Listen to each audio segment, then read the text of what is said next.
Halo Sobat Momo. Selamat datang kembali di Cerita Momo. Tempat kita akan menyelami kisah-kisah penuh inspirasi dan pelajaran hidup. Sebelum kita mulai petualangan emosional ini, yuk tunjukkan dukungan kalian. Jangan lupa like video ini, subscribe ke channel Cerita Momo supaya gak ketinggalan cerita seru lainnya, dan yang paling penting, komen di bawah dengan nama dan kota kalian. Saya penasaran banget nih, dari mana saja Sobat Momo berasal? Siap untuk kisah yang akan menguras air mata, mengaduk emosi, tapi juga membangkitkan semangat. Namaku Kirana. Sejak kecil, hidupku adalah definisi sederhana dari biasa saja. Bukan yang paling cantik di sekolah, bukan pula yang paling pintar atau populer. Aku hanyalah Kirana, seorang gadis dengan mimpi-mimpi kecil dan hati yang penuh tawa. Lulus dari kuliah dengan IPK pas-pasan, aku langsung merintis usaha catering kecil-kecilan di kota kecilku, Wonosobo, Jawa Tengah. Sejak dulu, aku memang suka memasak dan senang melihat orang lain bahagia menikmati masakanku. Usahaku ini, meskipun belum besar, cukup untuk menghidupi diri sendiri dan sedikit menabung.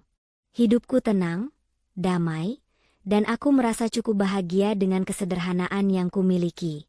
Tidak ada drama berlebihan, tidak ada ambisi yang menggebu-gebu, hanya rutinitas yang nyaman dan harapan akan masa depan yang sedikit lebih baik. Aku ingat betul saat pertama kali bertemu Wisnu. Sore itu, seperti biasa, aku sedang mengantarkan pesanan catering ke sebuah acara syukuran di salah satu gedung pertemuan. Tangan penuh dengan nampan berisi lauk pauk, kepalaku menunduk fokus agar tidak tersandung. Tiba-tiba, bruk, aku menabrak seseorang. Piring-piring di tanganku berguncang, untungnya tidak ada yang tumpah atau pecah. Panik, aku mendongak, siap meminta maaf beribu kali. Di depanku, berdiri seorang pria tinggi, dengan senyum ramah yang langsung menular ke matanya yang teduh. Maafkan saya, Mas. Saya tidak lihat, kataku, pipiku memerah menahan malu. Pria itu tersenyum simpul. Tidak apa-apa, Mbak. Saya juga kurang hati-hati. Ada yang tumpah. Ia menawarkan bantuan untuk menata kembali nampan yang sedikit bergeser. Saat itulah, untuk pertama kalinya, aku merasa jantungku berdegup lebih cepat. Wisnu, nama pria itu, adalah putra pemilik acara syukuran yang kudatangi.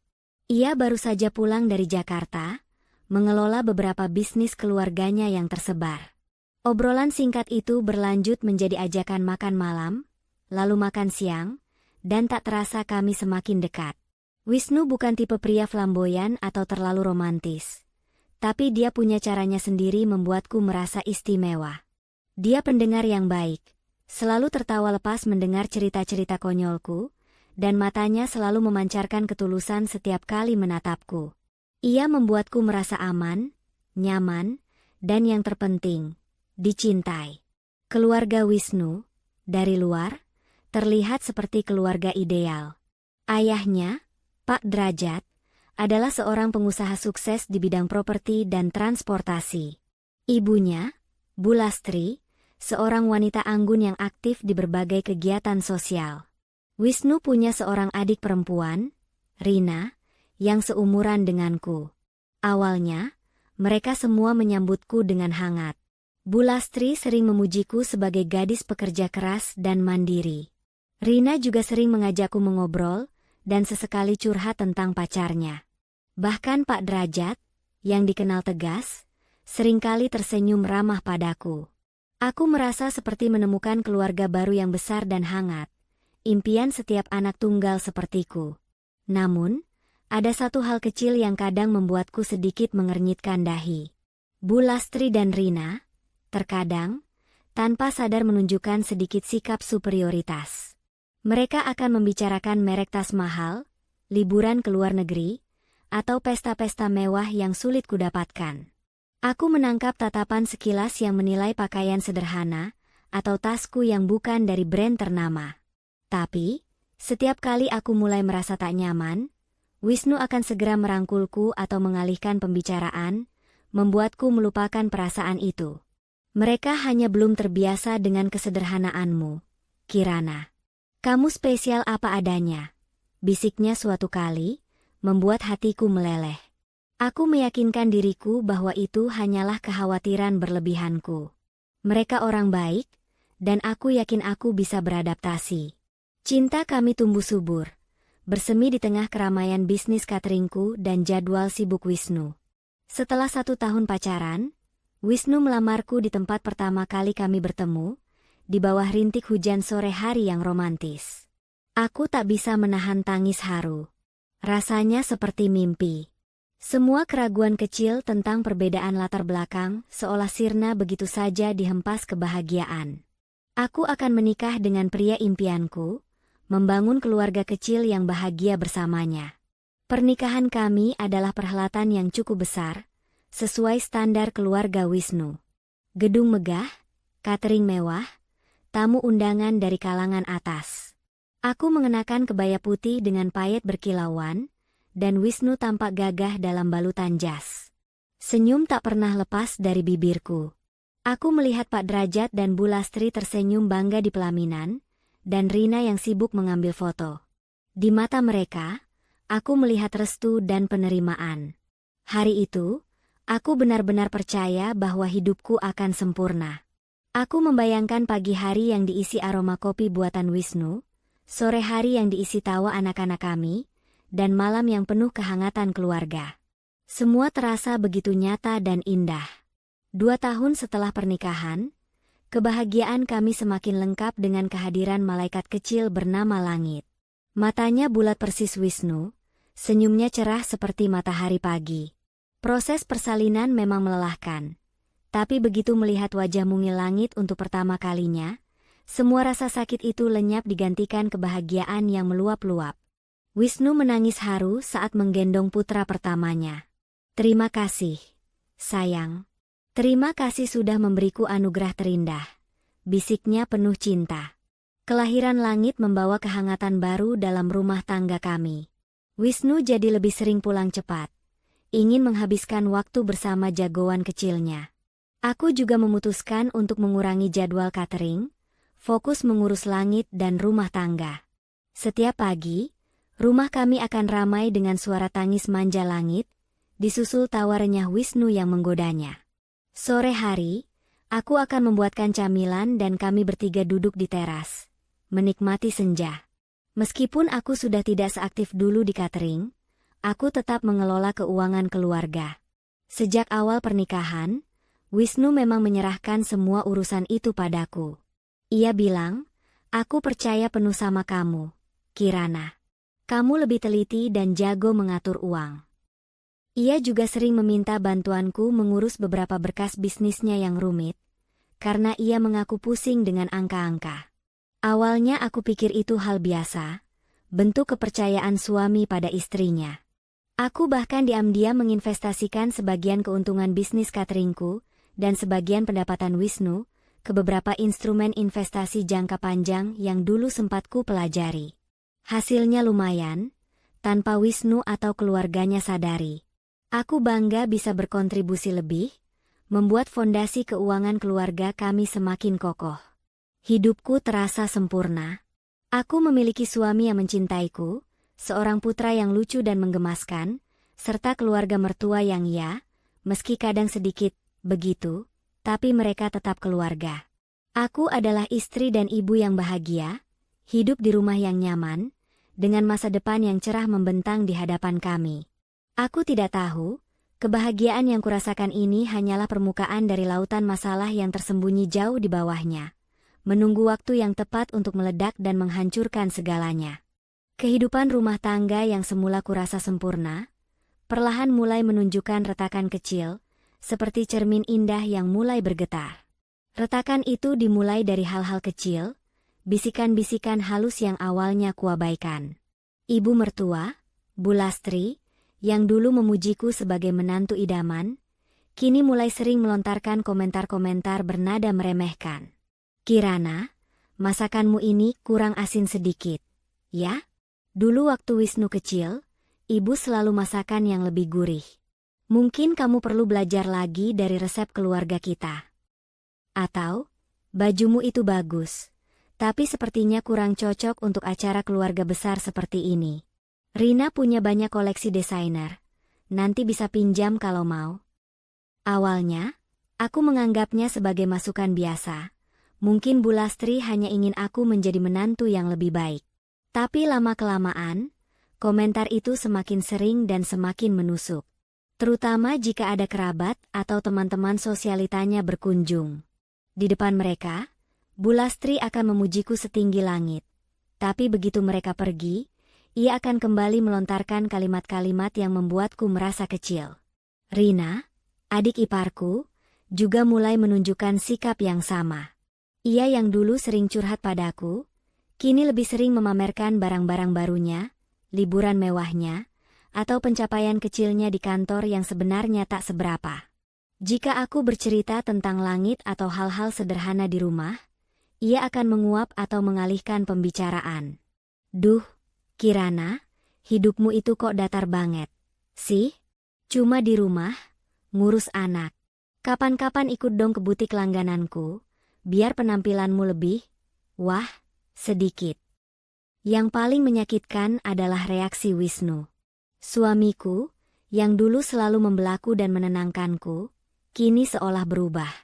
Ia menjadi acuh tak acuh, atau lebih parah, terlalu patuh pada keluarganya. Setiap kali Bu Lastri atau Rina melontarkan komentar pedas, Wisnu hanya akan diam. Terkadang, ia hanya akan menatapku dengan tatapan meminta maaf, tapi tak pernah ada kata-kata pembelaan yang keluar dari bibirnya. Pernah suatu kali, Bu Lastri terang-terangan mengatakan di depan Wisnu, "Wisnu, kamu itu terlalu memanjakan Kirana. Dia kan cuma ibu rumah tangga, tidak perlu terlalu banyak ikut campur urusan bisnis keluarga. Nanti malah pusing sendiri." Aku menatap Wisnu, berharap ia akan membela. Tapi Wisnu hanya mengangguk pelan. "Iya, Bu. Kirana memang lebih baik fokus mengurus langit di rumah." Hatiku mencelos. Rasanya seperti ada pisau tak kasat mata yang menghujam. Aku bukan hanya ibu rumah tangga, aku juga. Disinilah letak ironi terbesar dalam hidupku. Mereka menyebutku cuma ibu rumah tangga, tidak tahu apa-apa tentang bisnis. Bahkan, beban, karena tidak menghasilkan uang sebanyak mereka. Padahal, tanpa mereka sadari, akulah yang sebenarnya memegang kendali penuh atas sebagian besar aset dan pendapatan keluarga mereka. Ini bermula dari kebiasaan Wisnu yang memang kurang teliti dan cenderung malas mengurus hal-hal administratif yang rumit. Sejak awal pernikahan, ia menyerahkan semua urusan bank, investasi, hingga pembayaran tagihan padaku. "Kamu kan lebih rapi, sayang. Aku pusing kalau sudah berurusan dengan angka-angka," katanya santai. Aku, dengan senang hati, mengambil alih tugas itu. Aku mengelola rekening pribadi Wisnu, rekening bersama, bahkan beberapa rekening bisnis kecil milik keluarga yang dipercayakan padanya. Aku ingat betul saat Pak Derajat, ayah mertuaku, menyerahkan beberapa dokumen penting kepadaku, termasuk akses ke beberapa rekening investasi dan properti atas nama Wisnu. "Kirana, Wisnu ini kadang ceroboh. Tolong kamu bantu dia urus ini semua, ya? Kamu kan teliti," kata Pak Derajat kala itu. Aku merasa terhormat dengan kepercayaan itu. Aku tidak tahu bahwa itu adalah pintu gerbang menuju kekuasaan finansial yang tak mereka sadari. Aku mulai mempelajari detail setiap aset. Bisnis transportasi keluarga Wisnu, yang terlihat besar, ternyata memiliki banyak celah dan manajemen keuangan yang kurang efisien.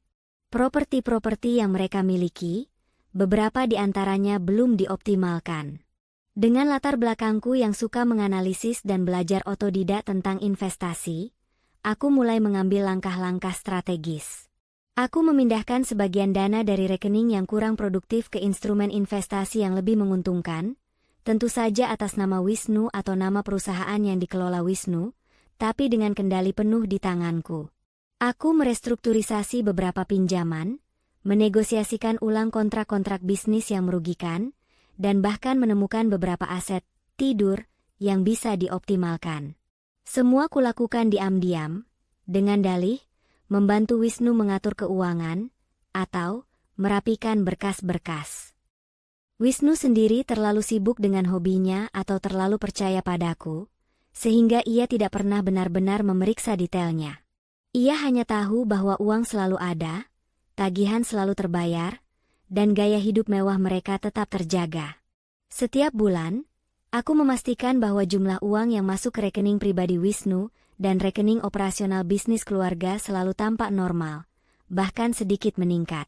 Aku menyisihkan sebagian besar keuntungan yang kuhasilkan dari manajemen rahasiaku itu ke rekening-rekening investasi yang hanya aku yang tahu aksesnya. Aku membangun kerajaan finansial di bawah radar mereka, memastikan bahwa roda kehidupan mewah keluarga suamiku tetap berputar, bahkan tanpa mereka tahu siapa sebenarnya yang memutar roda itu. Aku menjadi tulang punggung finansial mereka, bukan hanya untuk Wisnu dan Langit, tapi untuk seluruh keluarga besar suamiku, tanpa mereka sadari sepenuhnya. Bu Lastri bisa tetap arisan dengan teman-teman sosialitanya, Rina bisa membeli tas dan baju desainer terbaru, dan Pak Derajat bisa tetap menjalankan bisnisnya tanpa perlu pusing memikirkan detail keuangan yang rumit. Mereka hidup dalam kemewahan yang kuciptakan, di atas fondasi yang kubangun dengan tangan dan otakku sendiri. Anehnya, semakin aku berkontribusi, semakin mereka meremehkanku. Mungkin karena aku tidak pernah menuntut pengakuan, tidak pernah memamerkan kemampuanku. Aku hanya melakukannya karena aku mencintai Wisnu, dan ingin yang terbaik untuk keluarga kami. Aku pikir, dengan menjadi manajer keuangan tak terlihat ini, aku bisa membuktikan nilaiku, bahwa aku bukan hanya ibu rumah tangga biasa. Tapi, sepertinya aku salah. Mereka hanya melihatku sebagai sosok yang bisa diandalkan untuk urusan domestik dan administrasi yang membosankan. Mereka melihatku sebagai pembantu yang tidak perlu dibayar, yang bisa mengurus segala hal tanpa perlu banyak tanya. Dan yang paling menyakitkan, mereka melihatku sebagai beban yang menumpang hidup, padahal akulah yang menopang hidup mereka. Aku mulai merasa lelah dengan semua sindiran, semua tatapan meremehkan, dan sikap acuh tak acuh Wisnu. Setiap malam, setelah Langit tertidur, aku sering merenung di depan laptop, melihat angka-angka di layar yang menunjukkan betapa besarnya kendaliku atas keuangan mereka. Aku bisa saja menarik semua ini kapan saja. Tapi, aku tidak pernah berpikir untuk melakukannya. Aku mencintai Wisnu, dan aku tidak ingin menghancurkan keluarga yang telah kubangun. Aku hanya berharap, suatu hari nanti, mereka akan melihatku lebih dari sekadar istri Wisnu, atau ibu rumah tangga. Aku berharap mereka akan melihat Kirana, wanita yang kuat, cerdas, dan berharga. Aku tidak tahu, harapan itu akan segera hancur berkeping-keping, dan semua kendali finansial yang kumiliki akan menjadi senjata paling mematikan yang pernah ada. Senjata yang akan kugunakan untuk membalas setiap luka, setiap hinaan, dan setiap tetes air mata yang telah mereka sebabkan. Angin pagi di Wonosobo berhembus lembut, membawa aroma embun dan janji hari yang cerah. Hari itu, tanggal 12 Juli, seharusnya menjadi salah satu hari paling membahagiakan dalam hidupku. Hari ulang tahunku. Aku terbangun dengan senyum di bibir, perasaan bahagia menguar di seluruh penjuru hati. Usiaku genap 30 tahun. Sebuah angka yang, entah mengapa, terasa begitu penting.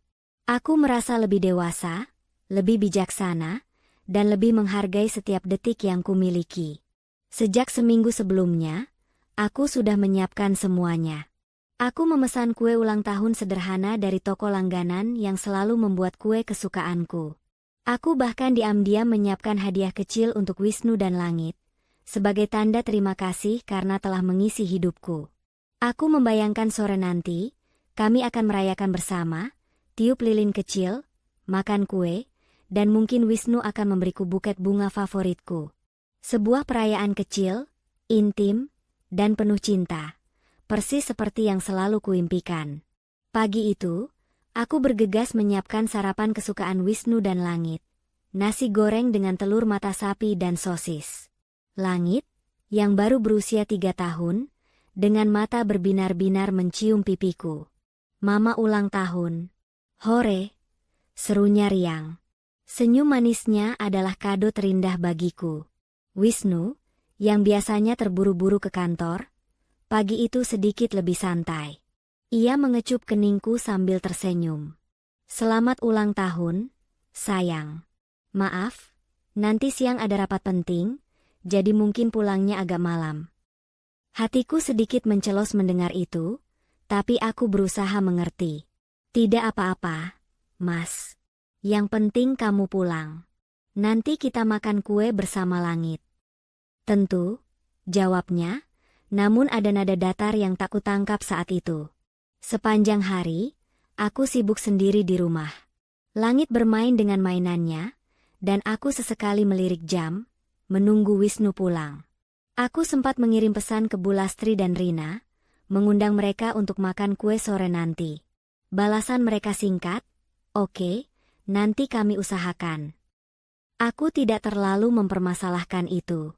Aku hanya ingin momen sederhana bersama keluarga kecilku. Namun, seiring berjalannya waktu, suasana tegang mulai terasa seperti kabut yang perlahan menyelimuti rumahku.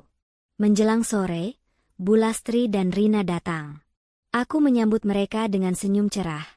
Namun senyumku luntur melihat ekspresi datar di wajah mereka. Tak ada ucapan selamat ulang tahun, tak ada pelukan hangat. "Mana Wisnu?" tanya Bulastri langsung, tanpa basa-basi. "Masih di kantor, Bu. Katanya ada rapat penting. Mungkin sebentar lagi pulang," jawabku, mencoba mempertahankan nada ceria. "Rapat apa lagi? Ini kan hari ulang tahunmu, harusnya dia di rumah." Nada suara Bulastri mulai meninggi. Rina hanya diam, melipat tangan di dada, menatapku dengan tatapan sinis. Tak lama kemudian, Wisnu pulang. Ekspresinya terlihat lelah, namun ada sesuatu yang lebih dari itu, sebuah ketegangan yang kentara di raut wajahnya. Begitu masuk rumah, ia langsung disambut omelan Bulastri. "Wisnu, kenapa kamu baru pulang? Istrimu ini ulang tahun, kok ia malah sibuk sendiri?" Wisnu hanya menghela napas. "Ada urusan mendadak, Bu." "Urusan mendadak apa sampai lupa ulang tahun istrimu sendiri?" timpal Rina tajam. Aku mencoba menengahi. "Sudahlah, Bu, Rin. Tidak apa-apa. Mas Wisnu kan memang sibuk." Justru kalimatku itu yang seolah menjadi pemicu ledakan. Bulastri menatapku tajam, sorot matanya penuh amarah yang entah datang dari mana. "Cukup, Kirana. Kamu ini selalu saja membela Wisnu. Kamu tahu tidak, gara-gara kamu, semua jadi kacau." Aku mengerutkan kening. "Kacau apanya, Bu?" "Kacau semua. Bisnis keluarga jadi lambat. Uang di rekening tidak bertambah. Jangan-jangan kamu ini yang tidak becus mengelola uang? Atau jangan-jangan, kamu yang menggelapkan uang kami? Hah?" Bulastri meludahkah kata-kata itu secepat kilat, dengan nada menuduh yang membuatku terpaku. Darahku mendidih. "Apa maksud Ibu? Aku sudah berusaha mengelola semua dengan baik. Aku bahkan berhasil mencari investor baru untuk proyek yang macet." "Investor baru apa? Jangan mimpi kamu, Kirana. Kamu ini cuma sampah yang numpang hidup di keluarga kami.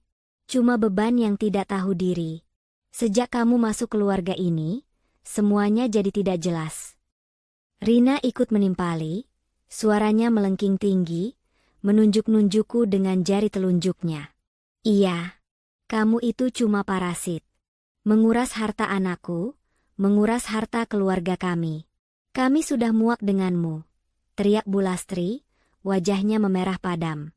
Aku menatap Wisnu, mencari dukungan, mencari pembelaan dari pria yang dulu berjanji akan melindungiku. Tapi Wisnu hanya terdiam. Matanya menatapku, kosong, tanpa emosi, tanpa pembelaan. Justru, ia menghela napas panjang, seolah aku adalah masalah terbesar dalam hidupnya. "Mas Wisnu, jelaskan pada Ibu dan Rina, siapa yang selama ini mengelola keuangan keluarga kita?" Jelaskan, Mas. Suaraku bergetar, menahan tangis yang sudah di ujung mata. Wisnu menunduk. Sudahlah, Kirana. Jangan memperkeruh suasana. Kalimat itu, lebih dari segalanya, menghancurkanku. Pria yang kucintai, yang kupercaya, yang kupertahankan kehormatannya, kini membiarkanku dihina, bahkan seolah menyalahkan. Langit, yang sedari tadi duduk di sofa, mulai menangis ketakutan melihat pertengkaran kami. Tuh kan, anaknya saja rewel. Memang kamu itu pembawa sial.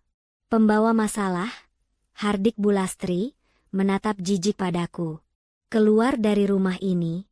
Sekarang juga. Kami tidak sudi lagi melihat mukamu di sini. Kamu itu cuma aib. Bulastri menunjuk ke arah pintu depan, matanya menyala-nyala penuh kebencian. Iya, pergi kamu. Bawa anakmu yang rewel itu. Rina menambahkan, mendorong bahuku pelan, namun dengan kekuatan yang cukup membuatku terhuyung. Aku terdiam, otakku seolah berhenti bekerja. Semua kata-kata pedih itu menghantamku seperti badai. Sampah, beban, parasit, aib. Dan Wisnu, suamiku, diam saja. Tidak ada perlawanan, tidak ada pembelaan. Bahkan tatapannya seolah ikut setuju dengan ucapan ibu dan adiknya. Air mataku tumpah, deras tak terbendung. Ini bukan lagi soal kue ulang tahun yang tak jadi dirayakan. Ini adalah kehancuran harga diri, pengkhianatan dari orang-orang terdekat. Aku melihat ke sekeliling, rumah yang selama ini kurawat dengan cinta, kini terasa begitu asing, begitu dingin. Baik, kataku pelan, suaraku serak menahan tangis. Jika itu mau kalian. Aku berjalan terhuyung menuju kamar. Langit masih menangis, memeluk kakiku erat. Dengan tangan gemetar, aku meraih tas selempang kecilku, memasukkan dompet dan ponsel. Hanya itu. Aku tidak punya niat mengambil apapun lagi. Hatiku terlalu sakit untuk peduli pada harta benda. Aku memakaikan jaket kecil pada langit, memeluknya erat, dan membimbingnya keluar dari kamar. Bulastri dan Rina masih berdiri di ruang tamu, dengan tatapan kemenangan yang menjijikan. Wisnu masih di sana, mematung, tanpa berani menatapku. Pergi. Jangan pernah kembali. Teriak Bulastri saat aku melangkah menuju pintu. Aku tidak menoleh. Aku menggenggam erat tangan langit, menarik napas dalam-dalam, dan melangkah keluar dari rumah itu. Rumah yang seharusnya menjadi surgaku, kini menjadi neraka. Di luar, langit mulai gelap, rintik hujan mulai turun.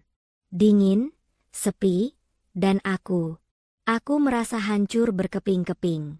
Dengan seorang anak kecil yang masih menangis di pelukanku, dan hanya sedikit uang di dompet, aku tidak tahu harus pergi kemana. Malam ulang tahunku yang seharusnya penuh kebahagiaan, justru menjadi malam pengusiran yang paling menyakitkan dalam hidupku. Mereka pikir aku adalah sampah. Mereka pikir aku adalah beban. Mereka tidak tahu, sampah yang mereka buang itu adalah berlian yang telah mereka kikis, dan beban yang mereka usir itu adalah tiang penyangga yang selama ini menopang seluruh kemewahan hidup mereka. Dinginnya malam menusuk hingga ke tulang, seolah mencerminkan dinginnya hatiku yang hancur berkeping-keping. Rintik hujan yang semakin deras membasahi kerudungku, dan pipiku terasa perih bukan hanya karena air mata, tapi juga karena tiupan angin pegunungan kota batu yang menusuk. Langit, putra kecilku, meringkuk ketakutan dalam pelukanku, isak tangisnya sesekali masih terdengar. Aku terus berjalan tanpa arah, menyusuri jalanan kota yang remang-remang, berharap ada tempat yang bisa melindungi kami dari kejamnya malam dan, lebih dari itu, dari kejamnya kenyataan. Pikiranku berkecamuk. Sampah, beban, parasit. Kata-kata itu berputar-putar di kepalaku seperti kaset rusak, berulang kali menghantam harga diriku. Bagaimana bisa? Bagaimana mereka tega? Setelah semua yang kulakukan? Setelah aku mendedikasikan hidupku untuk mereka? Dan Wisnu diam saja. Pengkhianatan itu jauh lebih perih daripada semua hinaan yang terlontar dari bibir ibu dan adik iparku. Rasanya seperti jantungku dicabut paksa, tanpa sisa. Aku merasa menjadi orang paling tidak berharga di dunia. Hidupku, yang baru saja kuanggap sempurna, kini runtuh tak bersisa hanya dalam hitungan jam. Aku tidak punya rumah, tidak punya pekerjaan tetap setelah mengurangi jadwal catering, dan yang terpenting, aku tidak punya siapa-siapa lagi di kota batu ini selain langit. Keluargaku di luar kota, cukup jauh di Jawa Tengah. Teman-teman terdekatku pun mungkin akan terkejut dan bingung jika aku tiba-tiba datang di tengah malam dengan keadaan seperti ini. Keputusasaan merayapiku, mencoba menelanku bulat-bulat.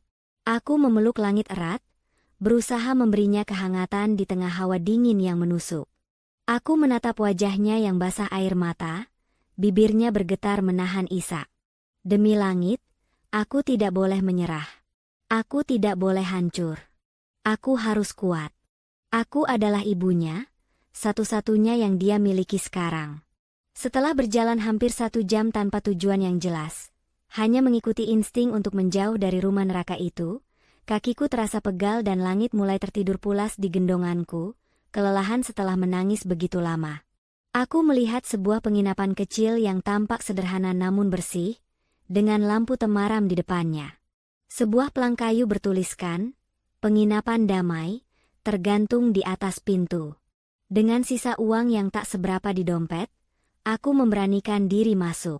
Pemilik penginapan, seorang ibu parubaya berwajah ramah dengan kerudung sederhana, menatapku dengan tatapan iba. Mungkin ia melihat keadaanku yang kacau, rambut acak-acakan, wajah sembab, dan seorang anak kecil tertidur di pelukan. Tanpa banyak bertanya, ia memberiku kunci kamar termurah, seolah mengerti bahwa aku sedang dalam kesulitan. Malam itu, di kamar penginapan yang sempit dan berbau apek, aku tidak bisa tidur. Aku menatap langit yang damai dalam tidurnya, hatiku perih. Masa depannya tergantung padaku.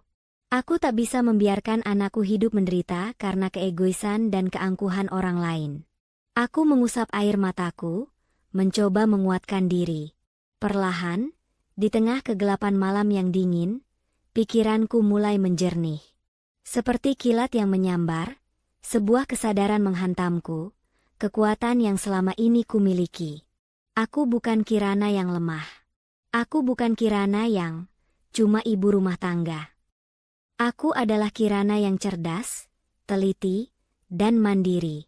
Aku adalah Kirana yang mengelola keuangan keluarga mereka, yang membuat bisnis mereka tetap berjalan, yang menemukan celah investasi, dan yang memastikan gaya hidup mewah mereka tetap terjaga. Aku adalah Kirana yang memegang semua kunci, semua akses, semua kendali atas aset-aset mereka. Selama ini, aku melakukannya diam-diam, tulus, tanpa pamrih. Aku bahkan berinvestasi atas nama mereka, membuat kekayaan mereka bertambah tanpa mereka sadari. Aku membangun fondasi finansial yang kokoh di bawah kaki mereka, hanya karena aku mencintai Wisnu dan ingin yang terbaik untuk keluarga kami. Tapi sekarang, ceritanya berbeda. Mereka telah menginjak-injakku, membuangku seperti sampah. Mereka telah menghancurkan kepercayaanku, mengkhianati cintaku. Malam itu, di kamar penginapan yang dingin, air mataku berubah. Dari tangis kesedihan dan keputusasaan, kini menjadi air mata kemarahan dan tekad yang membara. Aku akan bangkit. Aku akan membalas. Bukan dengan cara yang kasar, bukan dengan cara yang kotor. Tapi dengan cara yang elegan, cara yang akan membuat mereka berlutut di hadapanku. Aku akan tunjukkan pada mereka siapa sebenarnya Kirana, dan betapa bodohnya mereka telah membuang beban yang selama ini menjadi tulang punggung mereka. Aku mulai menyusun rencana dalam benakku. Aku akan menarik semua kendali. Memindahkan kepemilikan, membekukan akses, mengubah rekening. Semua yang kulakukan selama ini, akan kubalikan menjadi bumerang bagi mereka. Aku akan memastikan setiap rupiah yang mereka nikmati dari hasil kerjaku, akan kembali kepadaku. Keesokan paginya, Setelah langit terbangun dan kami makan seadanya di warung kecil dekat penginapan, aku menelepon salah satu teman lama kuliahku, Rian. Rian adalah seorang pengacara muda yang dulunya sangat kompeten dan selalu memberiku nasihat yang baik. Ia kini membuka kantor hukum di Malang. Aku menceritakan secara singkat apa yang terjadi, tanpa terlalu merinci tentang masalah keuangan. Aku hanya mengatakan bahwa aku diusir dari rumah dan butuh bantuan hukum untuk proses perceraian. Rian, tanpa bertanya banyak, langsung menawarkan bantuan. Kirana, kamu kuat. Aku akan bantu. Datang saja ke kantorku di Malang, nanti kita bicarakan detailnya. Jangan khawatir soal biaya, itu urusan nanti. Dukungan dari Rian, meskipun hanya melalui telepon, memberiku kekuatan luar biasa. Aku tahu ini akan menjadi jalan yang panjang dan sulit, tapi aku tidak sendiri. Aku memiliki langit, dan aku memiliki keyakinanku sendiri. Aku memandang langit, yang sedang bermain dengan boneka kecilnya, senyum tipis mulai kembali di wajah mungilnya. Nak, Mama janji, Mama akan buat kita hidup lebih baik. Jauh lebih baik dari yang pernah mereka bayangkan.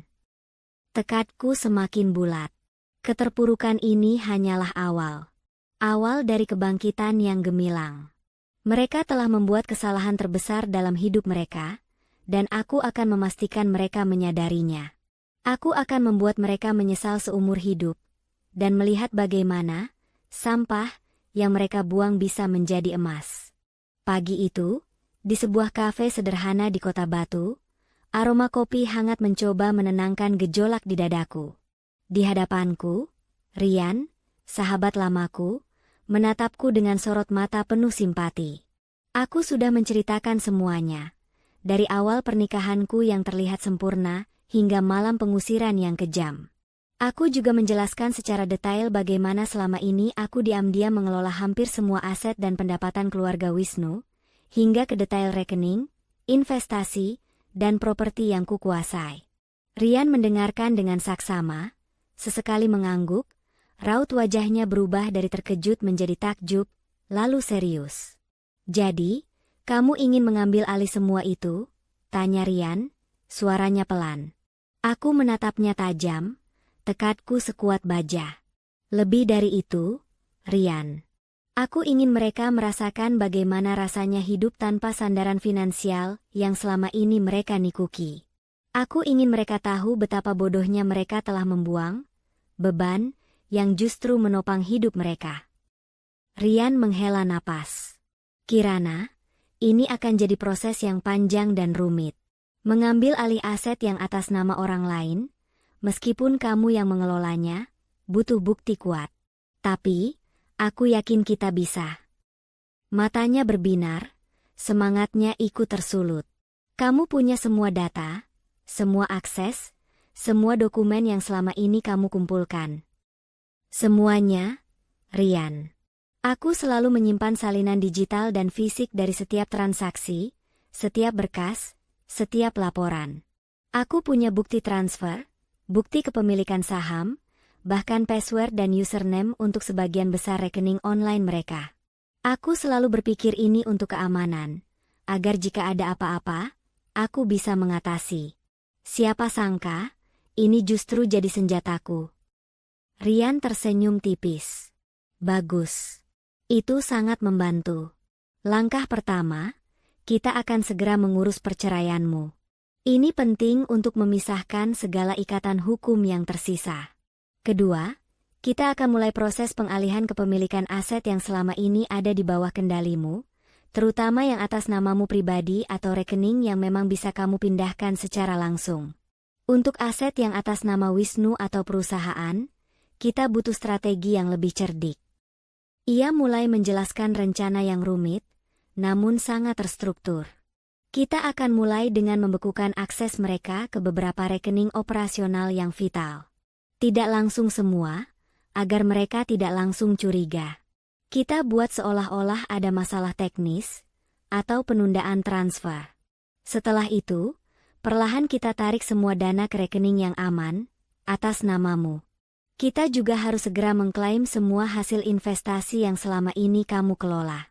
Untungnya, banyak dari investasi itu atas nama perusahaan cangkang yang kamu buat sendiri, jadi jauh lebih mudah. Aku mendengarkan setiap kata-katanya, otakku berputar cepat mencerna setiap strategi.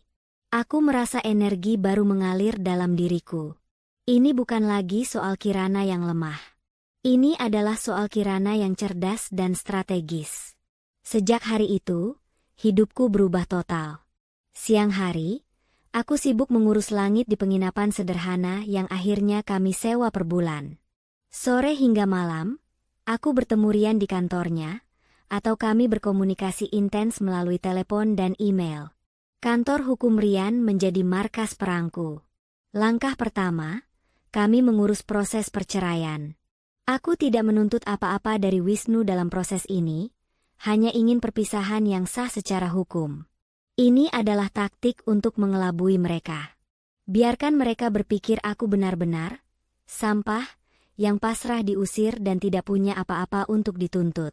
Sementara itu, secara paralel, Rian dan timnya mulai bekerja dengan sangat rahasia. Dengan data dan akses yang kuberikan, mereka mulai menguras kering rekening-rekening yang selama ini ku kelola.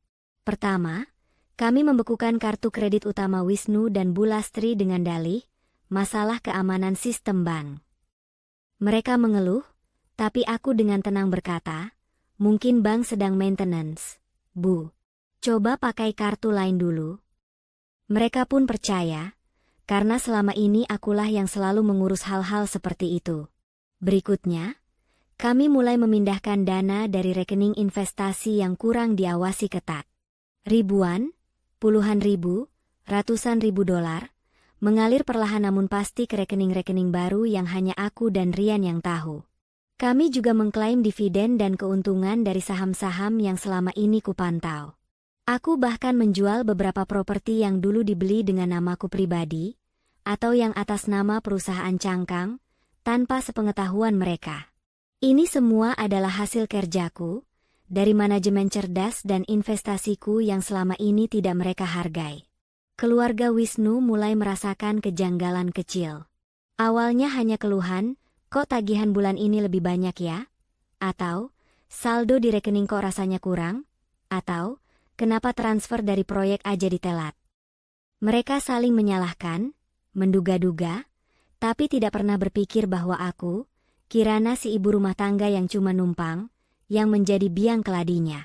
Mereka berpikir masalah-masalah kecil itu adalah hal biasa dalam bisnis. Bahkan, Wisnu sering menghubungiku, menanyakan tentang beberapa transaksi yang macet. Mas, maaf. Aku sudah tidak tahu lagi urusan rekening kalian.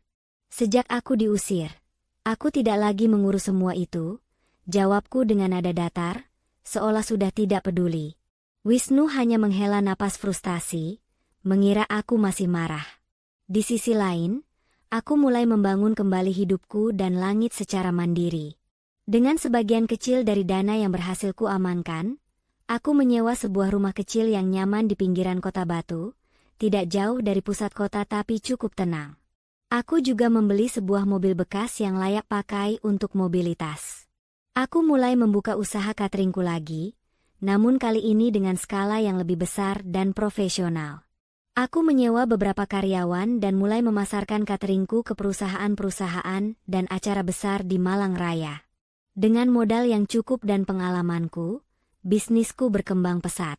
Aku juga mulai belajar lebih dalam tentang investasi properti dan saham, tidak lagi hanya mengurus, tapi juga merencanakan sendiri langkah-langkah besar. Setiap malam, setelah langit tertidur pulas di kamar barunya yang lebih nyaman, aku akan duduk di meja kerjaku, menatap angka-angka yang terus bertambah di rekeningku. Ini bukan lagi uang mereka. Ini adalah uangku, hasil kerja kerasku, hasil kecerdasanku. Ini adalah fondasi hidup baru bagi aku dan langit. Aku tahu, ini hanyalah awal.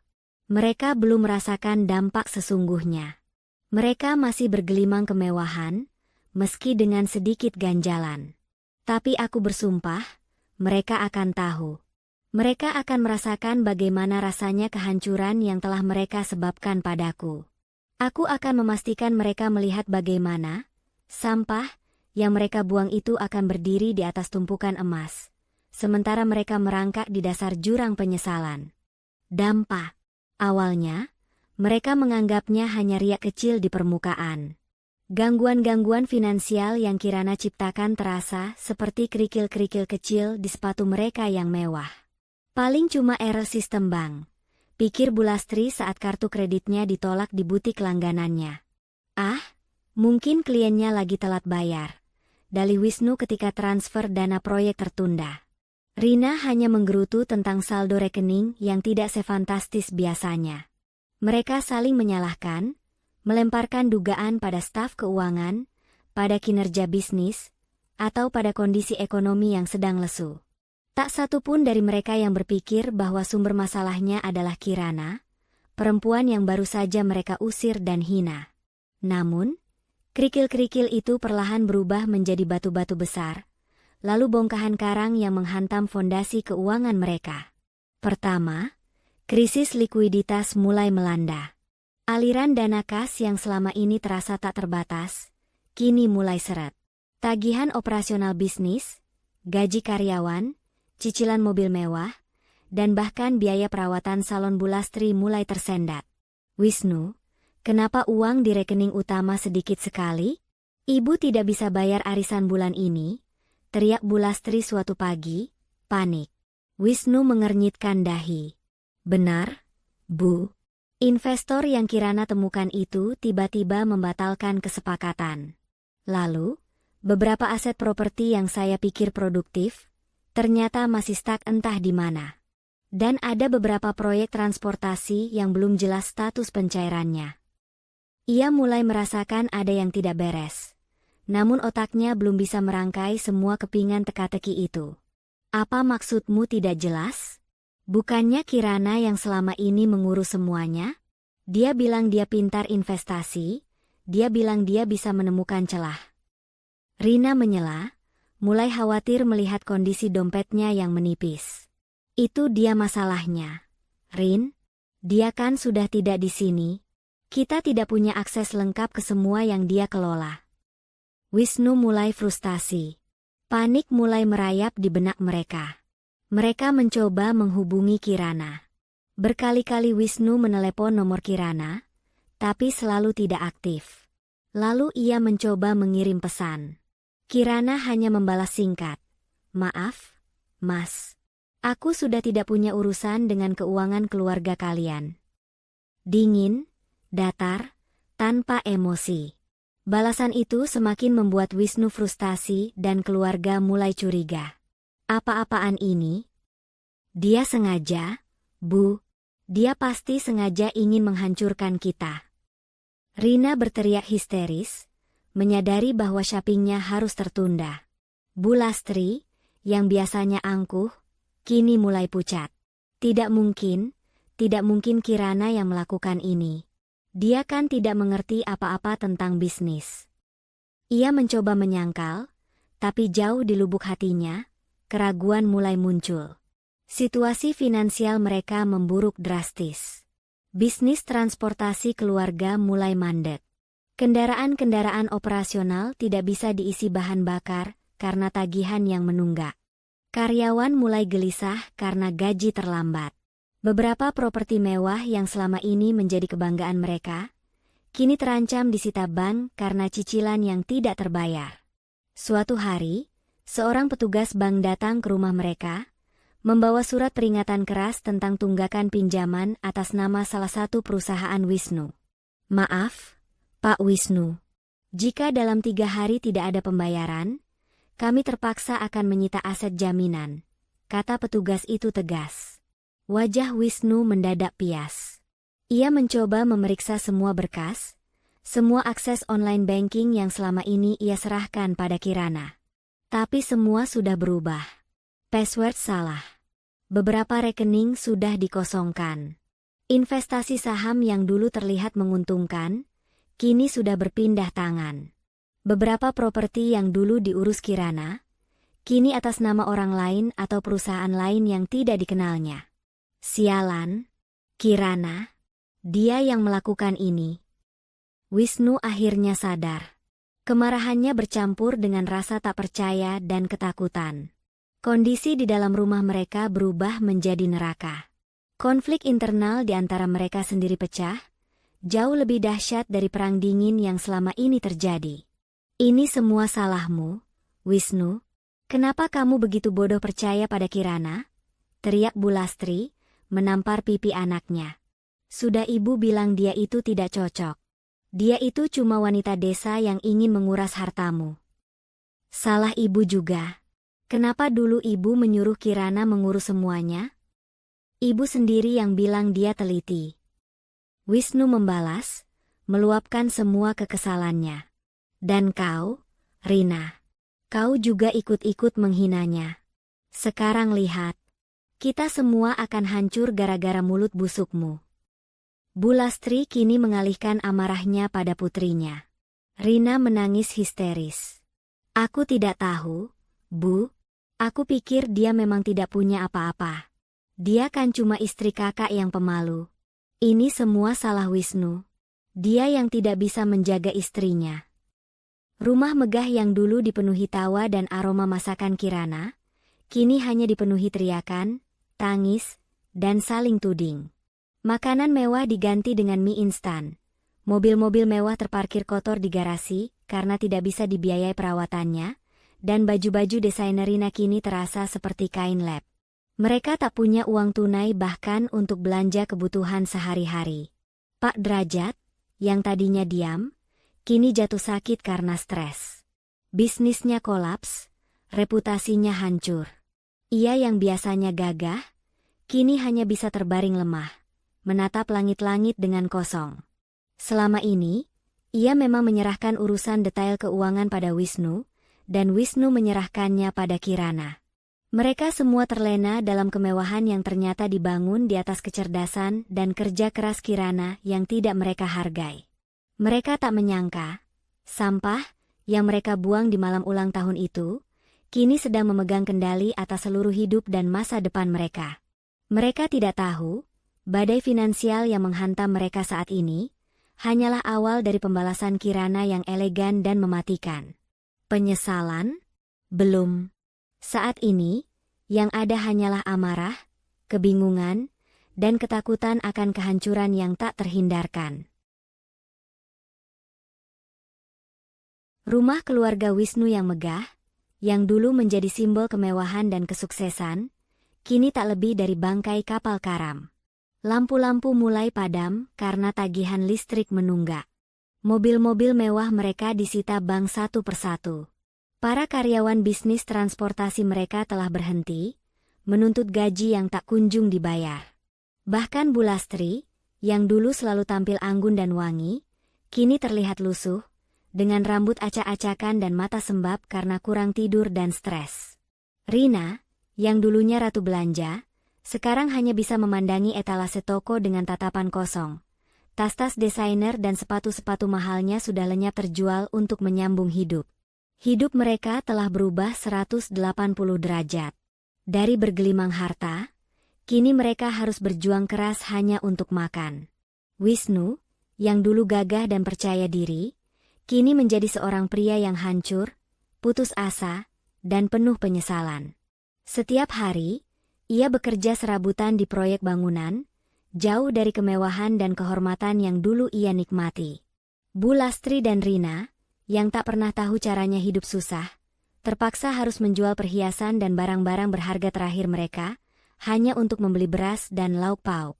Pernah suatu sore, Bulastri, dengan wajah pucat dan mata berkaca-kaca, memohon pada Wisnu. "Nak, bagaimana ini? Kita mau makan apa? Rumah ini akan disita besok kalau kita tidak bayar." Wisnu hanya bisa menunduk, tak mampu menatap wajah ibunya yang kini terlihat begitu rapuh. "Aku tidak tahu, Bu. Aku sudah mencoba segalanya." Di tengah keputusasaan yang mencekik itu, sebuah kebetulan, atau mungkin takdir, mempertemukan kami kembali. Aku sedang dalam perjalanan pulang dari mengurus proyek catering besar di pusat kota Batu. Mobil baruku, sebuah sedan hitam mengkilap, melaju pelan melewati area perkampungan. Mataku tak sengaja menangkap sosok yang familiar. Di pinggir jalan, di depan sebuah warung makan sederhana, terlihat Bu Lastri dan Rina sedang duduk terdiam, wajah mereka penuh keputusasaan. Di samping mereka, Wisnu baru saja turun dari angkutan umum, seragam proyeknya kotor dan lusuh. Mereka terlihat sangat berbeda dari keluarga angkuh yang dulu kulihat. Mereka tampak renta, lelah, dan tak berdaya. Hatiku sempat berdenyut. Bukan kasihan, tapi ada semacam kepuasan yang dingin. Ini adalah hasil dari perbuatan mereka sendiri.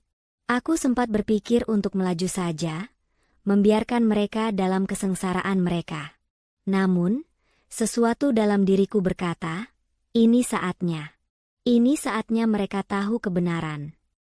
Aku menghentikan mobilku tak jauh dari mereka. Aku memarkirkan mobil, lalu turun dengan langkah tenang. Gaun sifon yang kukenakan bergerak anggun di tiup angin, dan tas tangan branded di tanganku terasa berat. Wajahku tanpa ekspresi, seolah ini hanyalah pertemuan biasa. Mereka mendongak, mendengar suara pintu mobilku tertutup. Mata mereka terbelalak. Wajah Wisnu, Bu Lastri, dan Rina menunjukkan keterkejutan, ketidakpercayaan, lalu perlahan penyesalan. Kikirana? Suara Bu Lastri tercekat, nyaris tak terdengar. Aku tersenyum tipis, senyum yang tak sampai ke mata. Halo. Lama tidak bertemu. Wisnu menatapku, matanya memancarkan rasa bersalah yang teramat dalam. Kirana, kamu baik-baik saja. Menurutmu? Balasku, nada suaraku datar namun mengandung ironi yang dalam. Aku diusir dari rumah, tanpa uang sepeser pun. Hanya membawa anakku. Menurutmu aku baik-baik saja?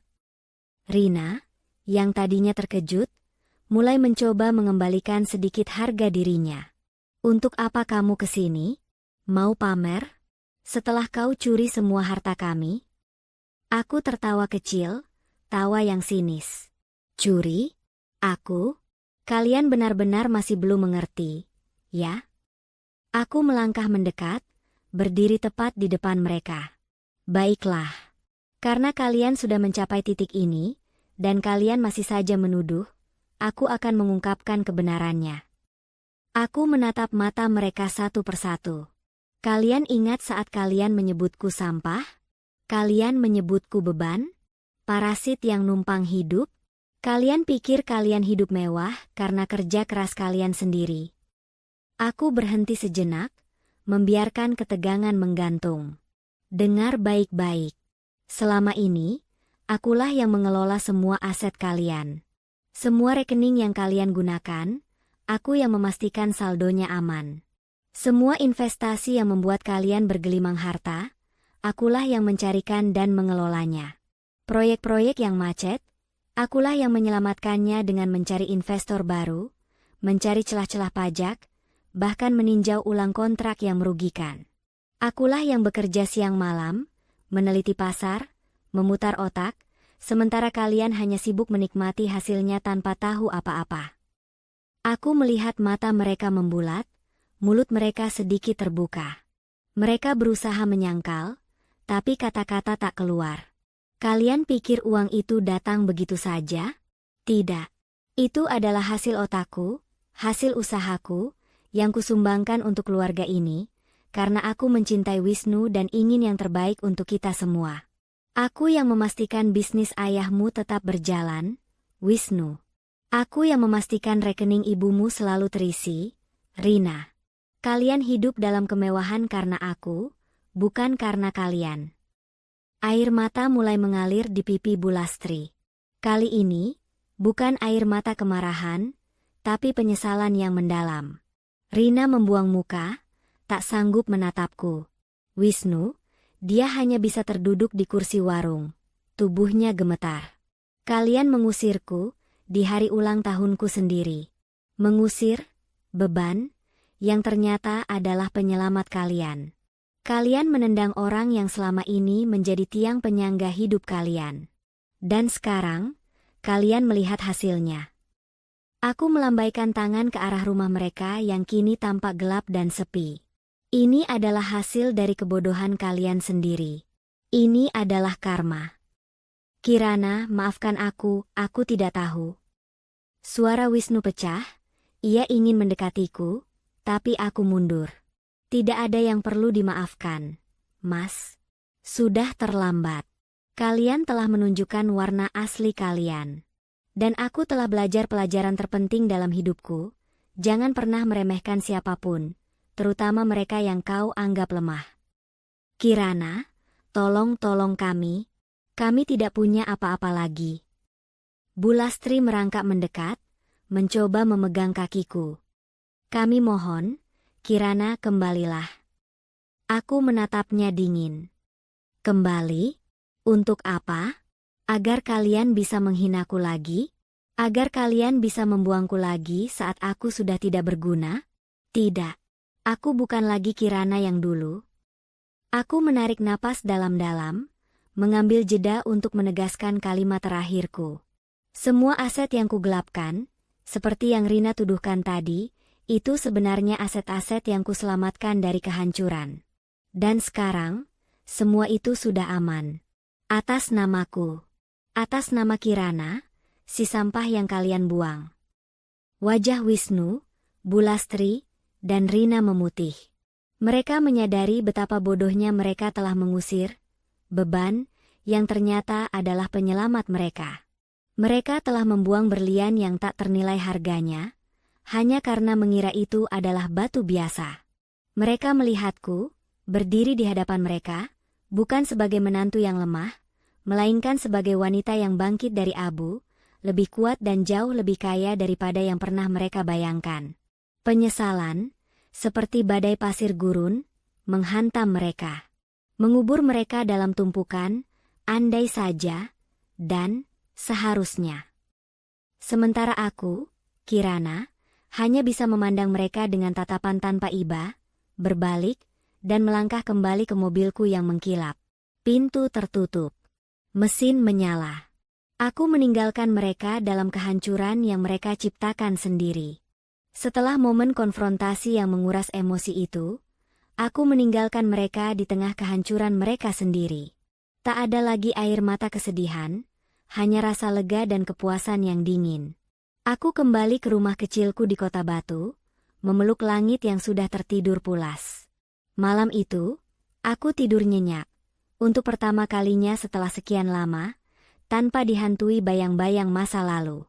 Dengan kendali penuh atas aset yang telah kukumpulkan dan kuselamatkan, hidupku dan langit kini memasuki babak baru yang cerah. Jumlah uang yang kupegang jauh lebih besar dari yang bisa kubayangkan. Ini bukan hanya tentang balas dendam, tapi juga tentang membangun masa depan yang aman dan sejahtera untuk putraku, dan untuk diriku sendiri. Aku tidak menyia-nyiakan kesempatan ini. Dengan bimbingan Rian, yang kini menjadi penasihat keuanganku sekaligus sahabat karib, aku mulai mengelola kekayaan ini dengan sangat bijak. Aku tahu betul bagaimana mereka meremehkan kemampuanku. Jadi aku bertekad membuktikan bahwa aku bisa jauh lebih dari sekadar ibu rumah tangga yang mereka hina. Langkah pertama, aku menginvestasikan sebagian besar dana ke berbagai instrumen yang lebih stabil dan menguntungkan. Aku membeli beberapa properti strategis di Kota Batu dan Malang, merenovasinya, lalu menyewakannya. Potensi pariwisata di Kota Batu sangat besar, dan aku melihat peluang di sana. Aku juga mulai masuk ke sektor hospitality, membangun beberapa villa kecil yang nyaman untuk disewakan kepada wisatawan. Dengan sentuhan desain yang apik dan pelayanan prima, villa-villaku segera populer. Usaha cateringku, Rasa Kirana, yang dulu hanya proyek sampingan, kini ku kembangkan menjadi perusahaan catering besar dan profesional. Aku menyewa koki-koki handal, membeli peralatan masak modern, dan merekrut tim pemasaran yang kreatif. Kami melayani berbagai acara, mulai dari pernikahan mewah hingga acara korporat besar di Malang Raya. Dalam waktu singkat, Rasa Kirana dikenal sebagai salah satu catering terbaik di Jawa Timur, terkenal dengan cita rasa masakan yang otentik dan layanan yang tak tertandingi. Aku bahkan sempat membuka restoran fine dining dengan nama yang sama, menghususkan diri pada masakan Indonesia modern yang mewah. Aku belajar banyak hal baru, mulai dari manajemen bisnis skala besar, negosiasi dengan klien, hingga strategi pemasaran digital. Aku menghadiri berbagai seminar, membaca banyak buku, dan terus memperluas jaringanku. Lingkaranku kini diisi oleh para pebisnis sukses, investor, dan tokoh masyarakat yang melihatku sebagai wanita mandiri dan inspiratif. Mereka tidak tahu masa laluku, atau jika tahu pun, mereka menghormatiku karena aku telah bangkit dari keterpurukan. Langit adalah motivasi terbesarku. Aku memastikan ia mendapatkan pendidikan terbaik dan segala fasilitas yang ia butuhkan. Kami pindah ke sebuah rumah yang jauh lebih besar dan mewah, dengan pemandangan pegunungan yang asri. Langit tumbuh menjadi anak yang cerdas dan ceria, tak pernah kekurangan kasih sayang.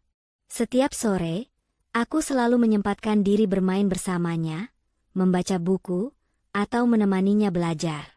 Aku ingin ia tahu bahwa seorang ibu bisa menjadi sosok yang kuat dan mandiri, tanpa harus bergantung pada siapapun. Tahun-tahun berlalu, dan aku, Kirana, si sampah yang dibuang, telah menjelma menjadi salah satu pengusaha paling sukses dan berpengaruh di Kota Batu. Namaku dikenal, karyaku dihargai, dan reputasiku tak ternoda. Aku sering diundang sebagai pembicara di berbagai acara kewirausahaan, berbagi kisah inspirasiku tentang bangkit dari nol. Tentu saja, aku tidak pernah menceritakan detail pahit tentang siapa yang telah membuangku. Aku hanya fokus pada perjalanan bangkitnya seorang wanita yang menemukan kekuatannya sendiri. Hidupku kini tenang, bahagia, dan penuh kemandirian bersama langit. Aku menikmati setiap pagi yang damai, setiap hari yang produktif, dan setiap malam yang penuh kehangatan. Aku tidak lagi mencari pengakuan dari orang lain.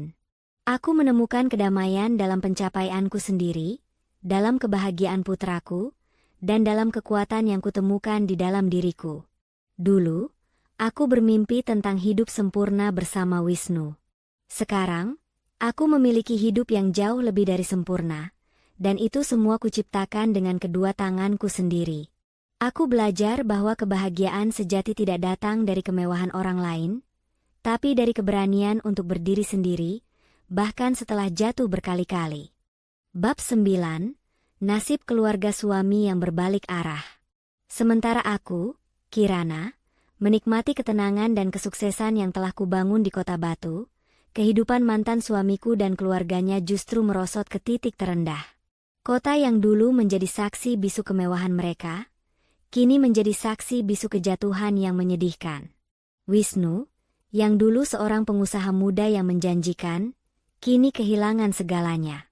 Setelah semua aset yang ku kelola beralih tangan ke aku, bisnis transportasi keluarga mereka benar-benar lumpuh. Kantor ditutup, karyawan diberhentikan. Semua properti yang dulu menjadi jaminan pinjaman, satu persatu disita bank.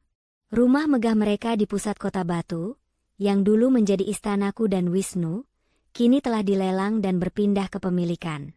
Mereka terpaksa pindah ke sebuah kontrakan kecil di pelosok, di area pinggiran kota yang jauh dari kesan glamor. Wisnu, si pemuda gagah yang tak pernah merasakan pahitnya hidup, kini harus bekerja serabutan. Aku pernah mendengar dari gosip orang yang kadang aku temui, ia menjadi buruh angkut di pasar induk Kota Batu, atau sesekali menjadi kuli bangunan, dengan upah harian yang tak seberapa.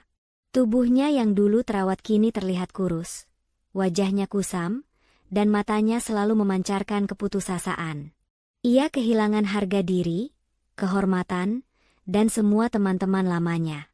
Tak ada lagi yang mau berurusan dengannya, menganggapnya sebagai orang yang gagal total. Bu Lastri, ibu mertuaku, sinyonya besar yang dulu selalu tampil anggun dengan perhiasan berliannya, kini tak lebih dari seorang wanita tua yang rapuh. Ia harus bekerja keras untuk pertama kalinya dalam hidupnya. Dari informasi yang kudapat, ia membuka warung kopi kecil-kecilan di depan kontrakan mereka, dengan modal seadanya. Tangannya yang dulu halus terbiasa memegang sendok perak, kini kasar karena mencuci piring dan mengelap meja. Wajahnya yang dulu angkuh dan penuh riasan, kini dihiasi keriput dan guratan kesedihan yang tak terhapuskan. Ia tak lagi menghadiri arisan sosialita, karena ia tak punya apa-apa lagi untuk dipamerkan selain kegagalan hidupnya. Rina, adik iparku, si ratu belanja yang selalu up-to-date dengan fashion terkini, juga tak kalah menderitanya. Ia kehilangan pekerjaan karena bisnis ayahnya kolaps. Semua tas branded, sepatu mahal, dan koleksi baju desainernya telah dijual habis untuk menyambung hidup. Aku pernah melihatnya sekilas di pusat perbelanjaan, bukan sebagai pembeli, melainkan sebagai SPG, Sales Promotion Girl, yang menawarkan produk dengan senyum terpaksa. Wajahnya terlihat letih, jauh dari pancaran keangkuhan yang dulu selalu ia tunjukkan. Ia kehilangan teman-teman sosialitanya, yang kini menjauhinya seolah ia adalah penyakit menular. Penyesalan adalah teman setia mereka. Setiap malam, di kontrakan sempit yang pengap itu, mereka pasti saling menyalahkan, mengingat kembali hari di mana mereka mengusirku. Mereka menyadari betapa bodohnya mereka telah menendang sampah yang ternyata adalah sumber kemakmuran.